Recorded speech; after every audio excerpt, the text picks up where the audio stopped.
These are the 5 accounts everyone needs to have, regardless of income level, job, career, money you do or don't have saved up. Everybody needs these 5 accounts. Starting with your checking and savings account, preferably at the same bank. Your checking account is your filter. This is where all your direct deposit comes through. Any checks or money you deposit goes to your checking account. And this is also where all the money goes out, where your bills get paid from, where your everyday spending goes out of, where your food on a random Tuesday comes out of. This all comes from your checking account. Your saving account is recommended to be the same bank account because this is where you put your little money for irregular expenses and quick money that you need to transfer over just in case you need money right now today. So you have sneakers or a shopping spree that you've been saving up for, you want to put that bit of money in your savings account just to be able to transfer.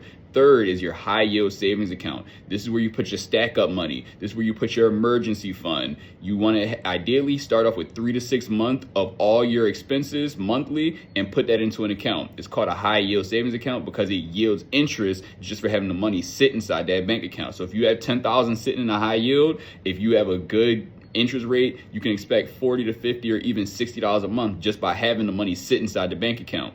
4, you have a 401k, which is a retirement account that your job helps you set up. Now, the money that goes in there is pre-taxed, and most companies will match you dollar for dollar up to a certain percent. So if every 2 weeks I take 5% of my paycheck and I put it in that 401k, my job will match me dollar for dollar up to that 5% so that I can have more money when it's time for me to retire.